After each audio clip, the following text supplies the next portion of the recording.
the exit route had completely collapsed under a pile of debris. Visibility was so poor that they couldn't even see their own hands properly. And to make things worse, both of them had only a few minutes of oxygen left. At that moment, one of the divers decided to go back and find another way out, while the other stayed behind, waiting near the debris. When he returned after just 5 minutes, what he saw was something he could never have imagined. Welcome back. Today, we bring you a true story that will send chills down your spine. Cave diving is unlike any other kind of diving. In normal scuba diving, people explore open water, the sea, lakes, or coral reefs. If there's ever an emergency, one quick push upward takes the diver straight to the surface. But cave diving, it's a completely different world. Here, there are rocks on top, walls closing in from the sides, and only one narrow passage to swim through. If oxygen runs out, or the equipment fails, or you lose your sense of direction, that's the end. There's no surface to swim up to, no air pocket to catch your breath. Just darkness, silence, and water pressing from all sides. Cave diving is known as one of the most dangerous sports in the world.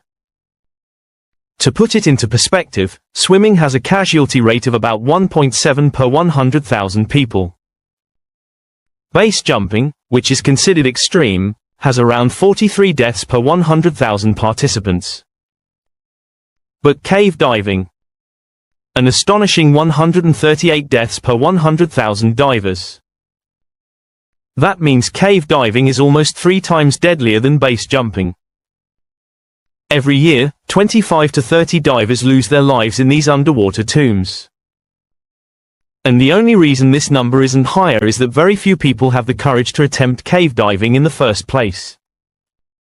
One of the most dangerous spots for this is Sheikh Exley's Eagle's Nest in Florida, a cave system nicknamed the Mount Everest of diving. But our story today takes us to another infamous location, Wakulla Springs, Florida. Here lies the mysterious cave known as Sherrard Springs. From the surface, Sherrard Springs looks peaceful, a calm, round lake with crystal clear water. Its depth appears to be only 9 meters. But what lies below is a completely different world, a maze of limestone tunnels, stretching more than 90 meters deep into the earth. It's part of the vast Wakulla Cave System, one of the largest underwater cave networks in the entire world. The entrance begins with a narrow passage called the Scars Restriction Zone. It's so tight that only one diver can pass through at a time. Even then, the tanks and shoulders scrape against sharp rocks. But once that claustrophobic zone ends, the cave suddenly opens up into a massive chamber, a cathedral-like space of shimmering blue water. It's breathtakingly beautiful, and equally dangerous. On the morning of November 17, 1991, a team of professional divers from the WKPP, Woodville Karst Plane Project, gathered here for an exploration mission. Their goal was to map new routes and study the deep chambers. The team was divided into 4 groups. The first stayed near the surface, monitoring time and communication. They were the safety lifeline.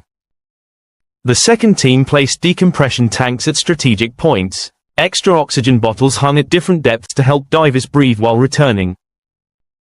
Without these stops, no diver could make it back alive. The third team handled the guidelines, ropes that helped divers find their way in the dark.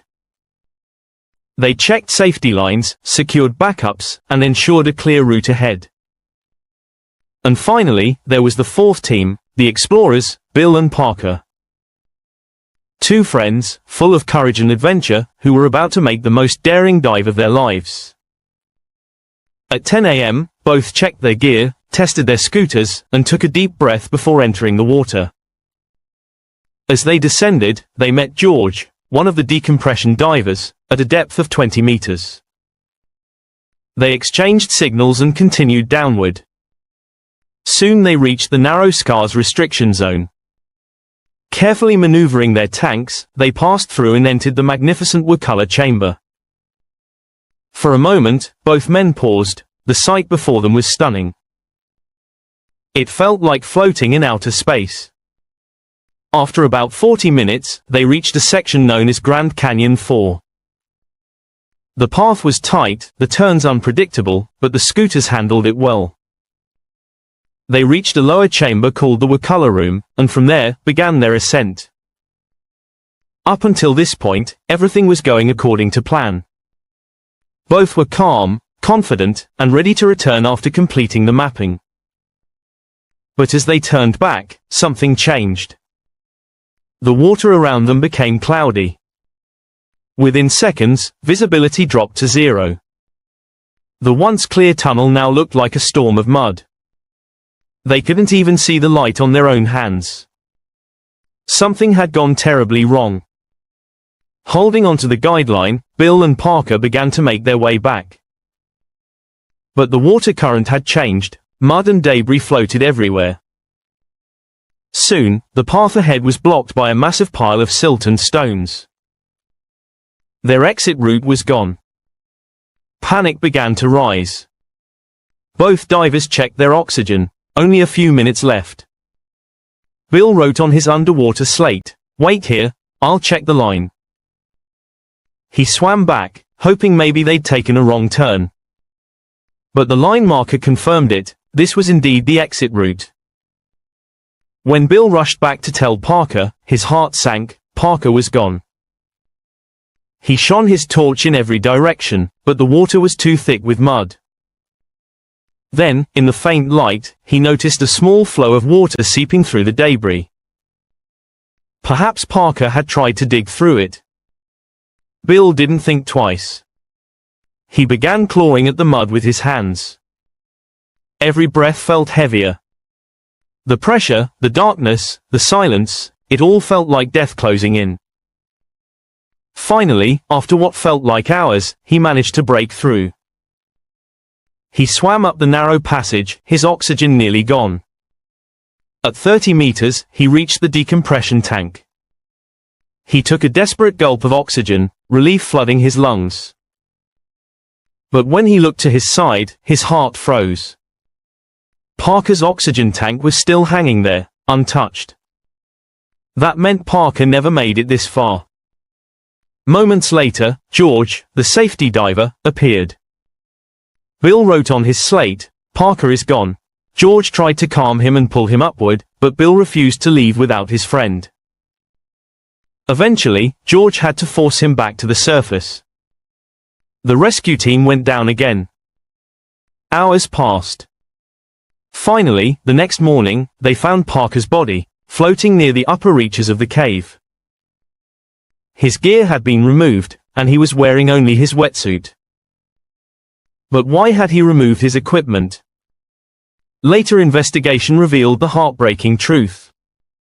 When Bill left to check the line, Parker realized the debris had blocked their way. To save his friend, he started digging it out with his bare hands. He cleared enough space for Bill to escape, but in doing so, his own oxygen ran out. He never got the chance to tell Bill that the path was already open. If Parker hadn't done what he did, Bill would have died behind the debris that day.